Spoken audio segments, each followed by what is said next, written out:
Hi, everyone. Welcome back to a new episode of the New American Media Podcast, hosted by yours truly, Greg Gala. So today we have something a little different for you guys. The past couple of episodes, we've had entrepreneurs on who have started these amazing companies from, absolutely nothing, from when they immigrated to this country to these great companies. Today, our guest is going to be a little bit different. He came from India and pursued multiple degrees in higher education, became an attorney, Harvard grad, Princeton grad, and his goal was similar to mine, to help immigrants of all facets from all countries in achieving the American dream and trying to come over to the United States. As you know, our podcast is about bringing what I term new American entrepreneurs, small business owners, and of those of the like.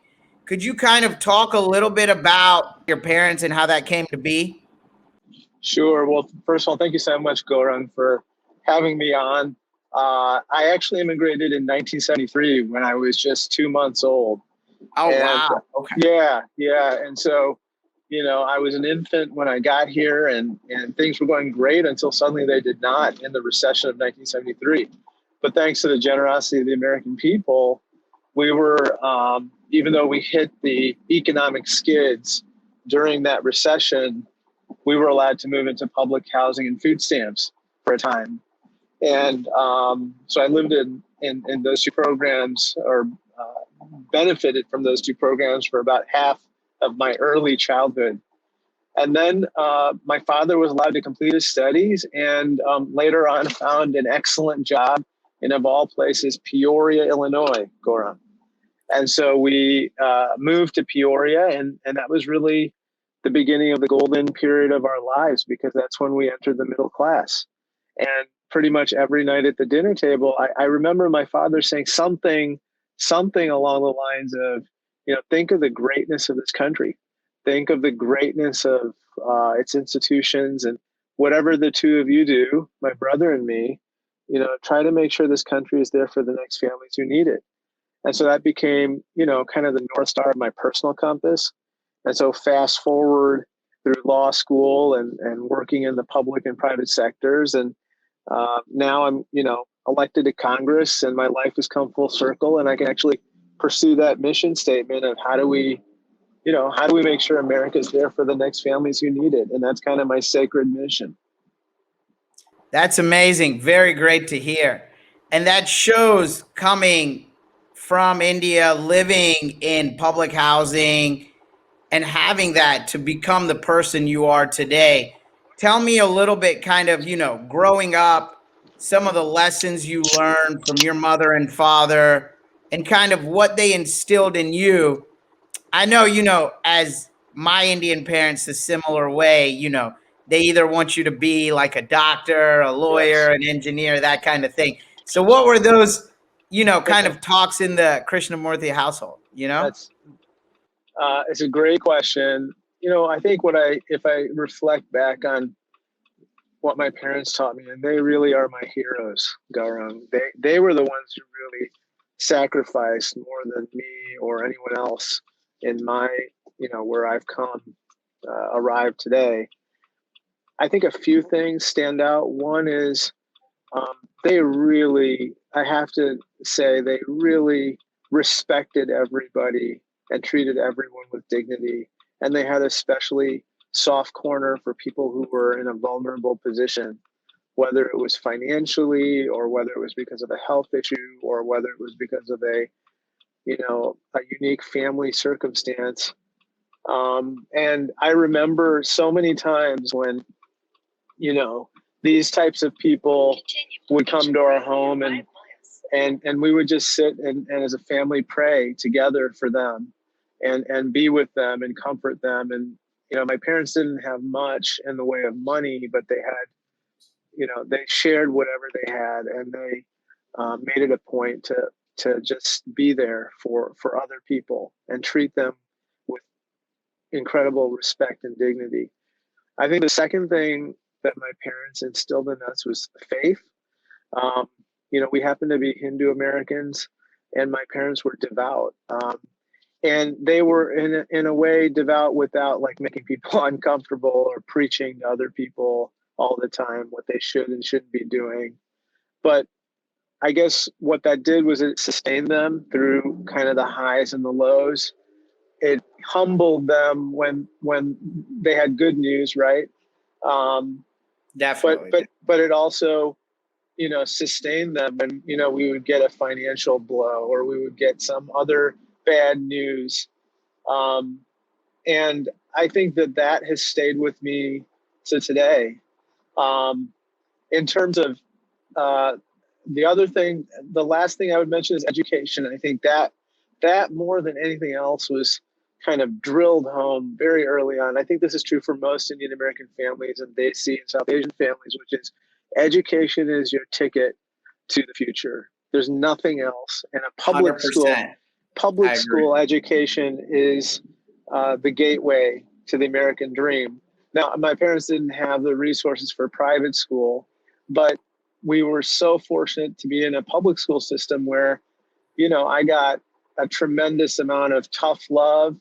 I got, I was paddled in the third grade. I remember it like yesterday. Oh, wow. By Okay.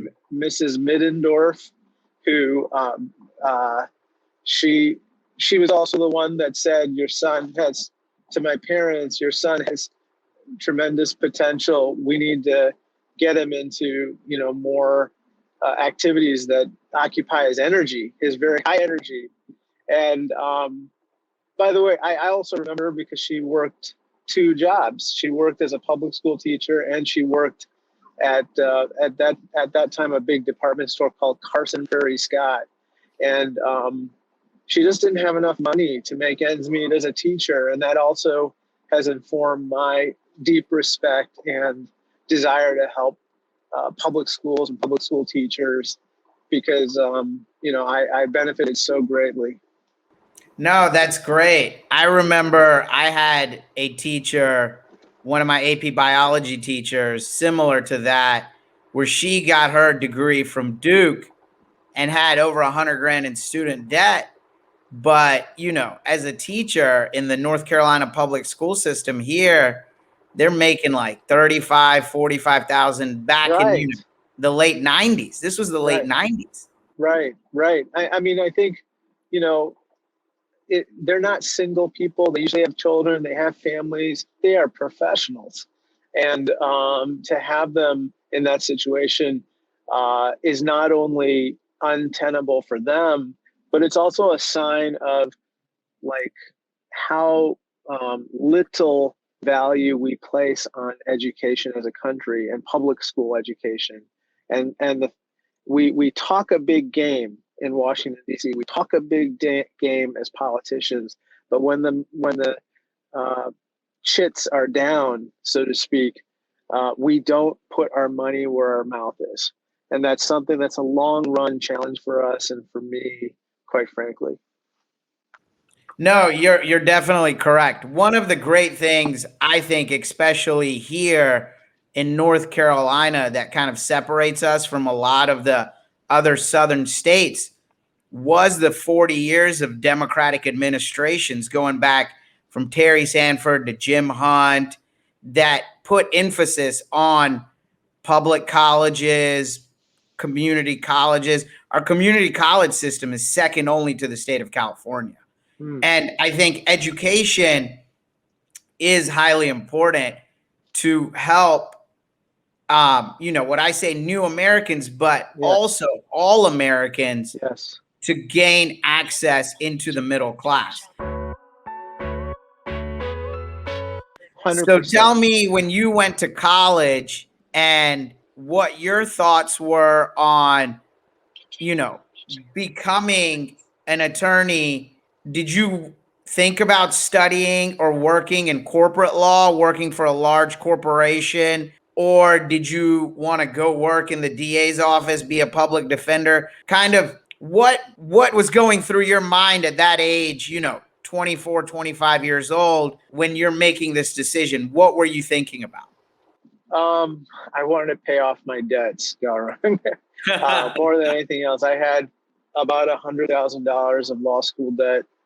Um, I had some debt from my college, my undergraduate days, and my first priority was I want to get rid of my debt ASAP because I wanted to then have some freedom with regard to what are my next career options. And so I went to a firm called Kirkland and Ellis. It's based in Chicago, and it was thought to be, at the time when I graduated from law school, a very, very difficult place in terms of hours and work. And honestly, I didn't know if I would survive more than a couple of years. I decided I would just kind of live on ramen noodles and just save every, I maybe I took it to an extreme, but I tried to save every single dime I could possibly save and just pay off that debt. But then I ended up getting just a great mentor, and I stayed for about 7 years. I became a partner in litigation. I got married in the interim, had a child. We had a child. We bought a house, but basically, I can't say enough good things about my private law experience because, I mean, the work ethic is just, that they instill is it's kind of like being in the SEALs or something in the Navy. I mean, it's you're asked to perform at a very high level. The clients are paying you tremendously for bet the company litigation, and so you just have to get there, right? And so Right. I'm fortunate about that decision. I have some incredible mentors, and I'm friends with them today. And that analytical approach that they brought, that I had to work on, carries with me to my work today. No, that's amazing. Let's be honest here, though. You weren't eating as much ramen as it was probably Maggie noodles, right? Yeah, right. Exactly. Uh, my noodle choices changed over time, but you get the drift. Right. No, that's awesome. That's awesome. So, couple of questions also I had. I noticed, like, being from Illinois, I got first politically engaged, after the wars in Iraq and Afghanistan started, and we found out the whole weapons of mass destruction were a big hoax. And, that 2006, 2008 cycle with President Obama Right. was kind of where I got engaged at, 22, 23, 24 years old. Um, Wanted to talk to you about how you first met him and kind of how that was. And did you really see him becoming president? And, just some kind of, anecdotal, funny things that you might know about him that no one else knows.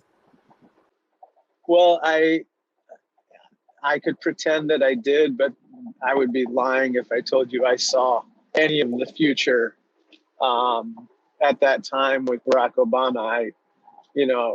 When I met him, he was a state senator, well respected. Um, the person who introduced us said, the two of you are from the same law school, and then President Obama made the mistake of inviting me to lunch, and we got to talking, and he was going to run for Congress at that time, and so I decided to volunteer on his congressional campaign. I worked on it, and it just it didn't go as well as planned. Let me put it that way. And in terms of what I would say that's maybe slightly unique, although at this point I've talked to different authors of books about this and stuff.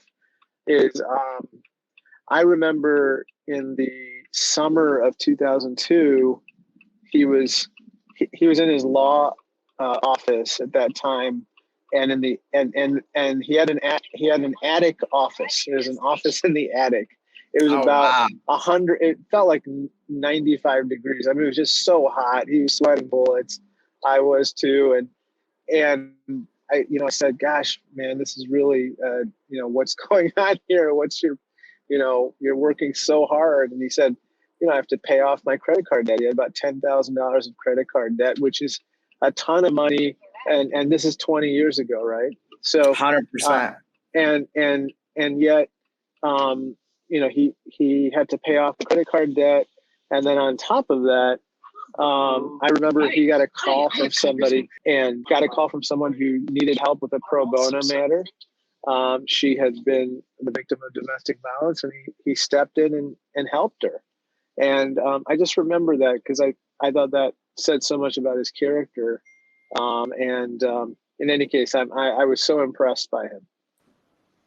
That's amazing. That's a good story. Very good story. I'm jealous that you've got to meet him. My goal is at some point, I want to meet President Obama.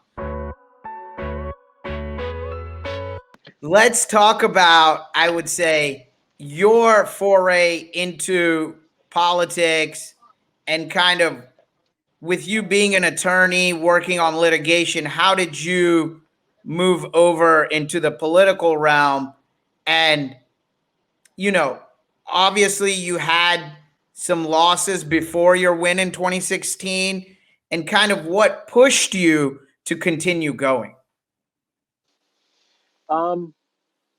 Basically, I ended up after a long time in public and private service, I ended up running myself in 2009 for state comptroller.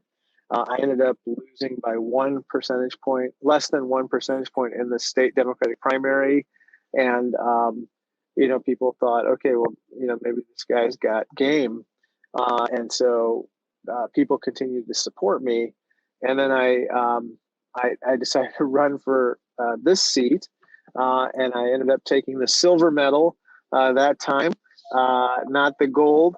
I always say, you don't win or lose, you win or learn. And I certainly learned a lot in that first run for Congress. And I didn't know what was going to happen after that go run, but basically, then Congresswoman Tammy Duckworth, who held this seat, decided to run for U.S. Senate. And so the seat opened up. And because I had run previously without breaking a lot of china, so to speak, or insulting her or doing anything that would besmirch our reputation, I ended up being able to run again a second time, this time with the support of a lot of her supporters, and I won. And so here I am. I'm in my 5th year, and I'm trying to live up to the, I guess the values that we advertised in the campaign way back then, and continue to work as hard as I can today. No, that's amazing. That's a great story. I really appreciate the opportunity to be with you. I'm sorry I have to. I'm going for a groundbreaking right now, but I look forward to joining you again on what's an excellent podcast. Thank you. Thank you for taking time out of your busy schedule to come on, Congressman Raja Krishnamoorthi. I appreciate it. Have a wonderful day. You too, my friend. Thank you.